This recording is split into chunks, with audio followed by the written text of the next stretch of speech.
जगनानंद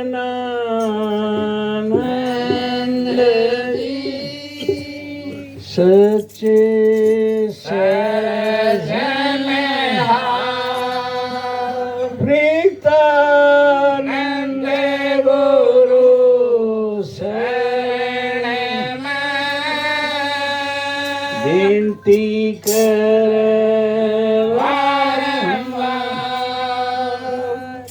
सतगुरु की प्यारी साध संगत प्रेम से बोलिए प्रेमियों। आज का सत्संग सुरेश संघ सुशीला की प्रांगण में उनके बेटे अनिल संघ सुमन के यहाँ स्पुत्र होने की खुशी में करवाया जा रहा है। आप सब आए हैं इस मुबारक अवसर पे सत्संग की संगत करने के लिए, इस परिवार को शुभकामनाएं देने के लिए। सतगुरु की दया इन सब पे, आप सब पे बनी रहे, आप आनंद और खुशहाल रहें, यही सतगुरु के चरणों में विनती है। और विनती बार बार 1000 बार भी की जाए तो भी कम है। कल हम नारनौंद के पास खेड़ी चोपटा में सत्संग कर रहे थे। वहाँ मीरा जी की एक विनती कहें, प्रार्थना कहें, वो गाई गई, जिसमें उन्होंने बहुत पुराने उदाहरण देकर बताया कि किन किन पे दया हुई और मेरी भी, मुझ पे भी दया कर। कहा है मेरी भी बनाइयो महाराज, शरण आए सबके मन, कि मैं भी आपकी शरण में हूँ और जो भी आपकी शरण में आए उनका सबका उद्धार हुआ है। और है भी, जो सतगुरु के शरण चरणों में रहता है, सतगुरु उसकी समय समय पे संभाल करते हैं और जहाँ भी कहीं उसे किसी भी तरह की आपदा आई तो उसको दूर करते हैं। हाँ, ध्रुव की बनाई प्रहलाद की बनाई। ध्रुव एक तारा है जो अटल है। और हिंदू धर्म की रीति के नवाज अनुसार जब शादी विवाह होते हैं तो ब्राह्मण जो फेरे कराता है वो ध्रुव तारे की तरफ उंगली करके बताता है कि तुम्हारा सुहाग, तुम्हारा प्रेम, तुम्हारा जीवन ध्रुव तारे की तरह अटल हो। तो आज भी ध्रुव तारे की गाथा गाई जाती है। और प्रहलाद इसी तरह एक राजा हुआ है जिसका नाम था हिरण्यकश्यप, जिसने हजारों बरस तप करने के उपरांत भगवान शिव से वरदान पा लिया था कि दिन मरूं ना रात मरूं, बाहर मरूं ना भीतर मरूं। यानी इस तरह का वरदान ले लिया कि उसके मरने की कोई आशंका रही ही नहीं। लेकिन कहते हैं बुरे के भला होता है और भले के होता है बुरा, मिट जाता है वंश। हिरण्यकश्यप के प्रहलाद हुए रोगरसेन के कंस। तो प्रहलाद हुआ हिरण्यकश्यप के। हिरण्यकश्यप ने अपनी प्रजा में दूर दूर तक ये कह रखा था कि कोई राम का नाम नहीं लेगा। अगर किसी ने राम का नाम लिया तो उसे मौत के घाट उतार दिया जाएगा। तो लोग उसके खौफ से डरते थे। लेकिन जैसे ही बताया कि उसके यहाँ प्रहलाद हुआ और वो शुरू से ही राम का नाम लेता था, क्योंकि उसके कोई पिछले जन्म के कर्म थे जो राम का नाम उसने होश संभालते ही ले लिए। लेकिन ये हिरण्यकश्यप को बर्दाश्त था नहीं। उसने कई तरह के यतन जतन बनाए। कहते हैं कि फूल से बच्चे को पहाड़ से भगवा दिए, कोई चोट नहीं आई।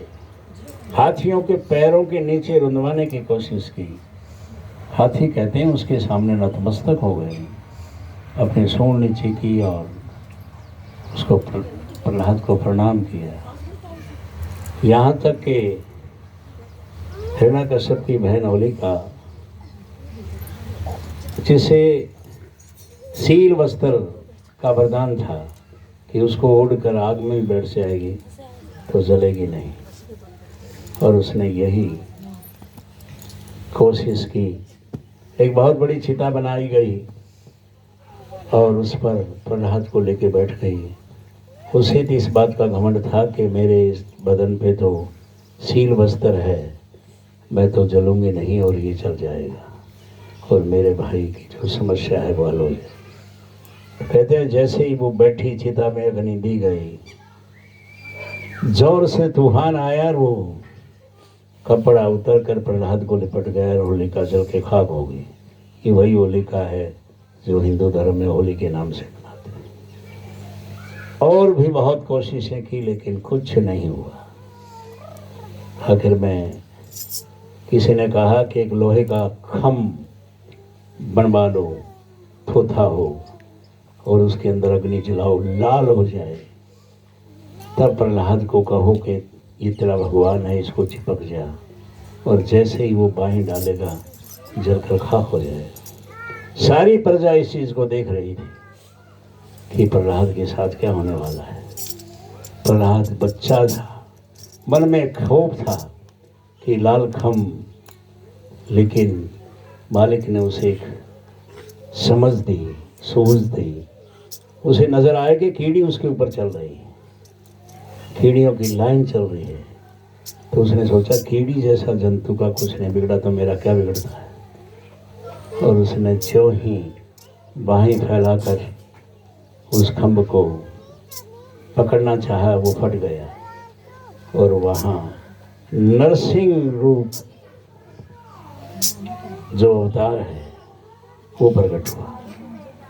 नरसिंह के माने हैं उसका बदन नर का था और हाथ चेहरा वो सिर के थे। ना दिन था ना रात था, रात थी, कुछ ऐसा ही समय था, और दहलीज के बीच में ना बाहर था ना भीतर था। उसको पकड़कर अपने तेज नाखूनों से मार डाला और प्रहलाद को उबार लिया। प्रहलाद उबारे, द्रौपद सुता की बचाई लाज। द्रौपदी पांडवों की पत्नी थी और दुर्योधन जो राजा धृतराष्ट्र का पुत्र था वो हर वक्त हर घड़ी उनको सताने में रहता था। एक बार कौरव पांडव कहीं एक शीश महल में गए तो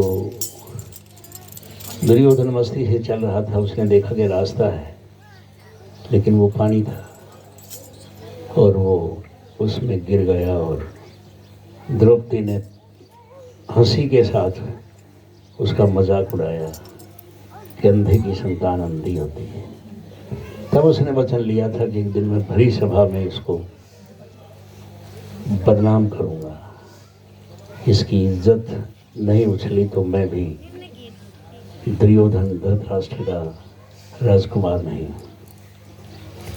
शकुनी उनका मामा था और वो कहते हैं कि जुआ खेलता था, जुए में बहुत पारंगत था। अब राजाओं के राजकुमारों के शौक तो होते ही।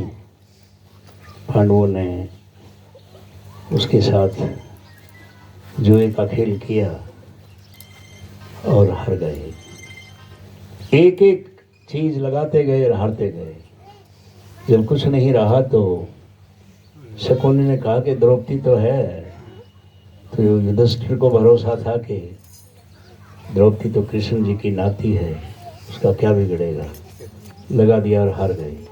और जैसे ही द्रौपदी हारी उसकी साड़ी वहीं उतरवानी शुरू कर दी कि इसकी बेइज्जती करनी है। लेकिन कहते हैं कि द्रौपदी को वरदान था, एक बार नदी से जल लेने गई, वहाँ एक साधु नहा रहा था, उसका जो लंगोट था वो खुल गया, लेकिन बाहर आना उसके लिए मुश्किल हो गया। तो द्रौपदी ने कहते हैं अपनी साड़ी फाड़कर उस साधु को दी थी। तब से उसको वरदान था कि आज तूने मेरी इज्जत बचाई है तो खुद मालिक तेरी इज्जत बचाएगा। तो कहते हैं कि जब साड़ी को खींचा गया, उतारा गया, ढेर लग गया, दुशासन तो एक बहुत बाना हुआ योद्धा था, पसीने आ गए, लेकिन द्रौपदी की लाज बचाई। यही चीज़ बार बार उसने कही है कि मेरी भी इज्जत बचाना, मेरी भी लाज बचाना। गणका भी तो राजा मिलता है। गणका और राजा मिलता है। गणका एक वैश्या थी और वैश्या का काम होता है सेठ साहूकारों, राजा महाराजाओं को नाच गाकर उनको खुश करना। उसके हृदय में एक बात थी कि मुझे अच्छी जिंदगी नहीं मिली, मेरा बुरा जीवन है, कोई साधु सन्यासी मुझे नाम दे दे तो मेरा उद्धार हो जाएगा। तो जिससे भी बात करती वो हर कोई ये कहता कि देख कनका, हम तुम्हें कोई भी आशीर्वाद दे सकते हैं लेकिन नाम नहीं दे सकते, क्योंकि ये हमारे उसमें नहीं। एक वैश्या को नाम दे के हम बदनाम नहीं होना चाहते, लेकिन कोई ना कोई रास्ता हर जिज्ञासु के लिए निकलता है। और एक साधु ने एक बार तूफान में उसकी झोपड़ी उड़ गई, बोरिया बिस्तर पिंजरा एक उसके पास होता था, उसको लेके गणका के यहाँ गया तो उसने सेवा की और साधु से नाम की गुजारिश की। तो उसने कहा कि नहीं, नाम नहीं दे सकता, ये तोता मेरा बहुत प्यारा है, पिंजरे में है, इसकी देखभाल करना। सुबह उठते ही राम राम बोलता है, सारा दिन राम बोलता है, तुम भी इसी तरह राम बोलना, इसके साथ तुम्हारा उद्धार हो जाएगा। तो इस तरह गणका का उद्धार हो गया। अजामिल एक डाकू था और उसने भी बहुत जुल्म किए थे। एक बार संतों का वहाँ से जाना हुआ और अजामिल को ये बताया और समझाया कि देख, जो तू बुरे कर्म कर रहा है उसके लिए तुझे नरक में जाना पड़ेगा। फिर उसने कहा मैं तो अपने घर वालों के लिए कर रहा हूँ, कहते तुम्हारे घर का कोई इसका जिम्मेवार नहीं होगा, जो बुरे कर्म तूने किए हैं इसका फल तुम्हें ही भोगना पड़ेगा।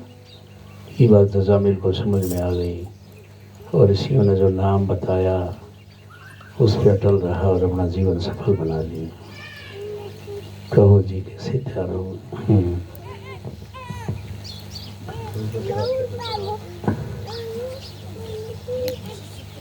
गजराज एक हाथी था जो मस्त जंगल में घूमता रहता था, हर वक्त हर घड़ी मस्ती रहती थी। कभी टहनियाँ तोड़ता है, कभी पेड़ के पेड़ उखाड़ देता है। एक बार गर्मी का समय था और बहुत कुछ किलोर करने के बाद नदी में स्नान करने चला गया, लेकिन उसको गर्मी सता रही थी। गहरे पानी में चला गया तो किसी ने उसका एक पैर पकड़ लिया और खींच लिया अपनी तरफ। मगरमच्छ था। मगरमच्छ पानी का एक बहुत ही ताकतवर जानवर होता है। इतने नुकीले दांत होते हैं कि वो फाड़ के फेंक देता है मछलियों को और बड़े बड़े जीव जंतुओं को, और हाथी से भी ज़्यादा ताकत थी। उसे खींच लिया पानी में। अब हाथी को लगा कि खैर नहीं है, ये तो मगरमच्छ ने पकड़ लिया है मुझे।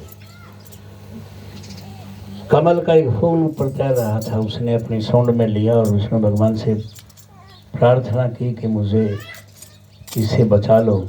मैं जीवन पर्यंत आपके गुण गाऊंगा।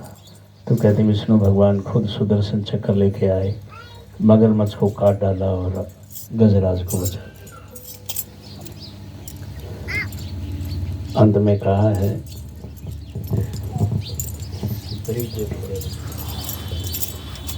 शिवरी के फल खाए, भिलनी थी, भिलनी जात की। उसे पता लगा कि भगवान राम यहाँ से गुजरेंगे, तो उसने पूरे रास्ते को साफ किया, कहीं कोई कंकर ना रहे, कोई कांटे ना रहे, अपनी झोंपड़ी तक। और उसकी मन में ये प्रबल इच्छा थी कि राम तेरी कुटिया में आएंगे। अब खाने को गरीब थी तो उसके पास कुछ नहीं, तो बेर एक इकट्ठे कर लिए, लेकिन उसके मन में एक शंका थी कि फिर खट्टे ना हो, तो उसने चख के और मीठे बेर इकट्ठे कर लिए। भगवान राम आए, उसके यहाँ बैठे और उसने बेर भेंट किए। तो कहते हैं कि भगवान राम ने निसंकोच उन फलों को खाया। तो इस तरह एक भक्त ने की लाज रखी।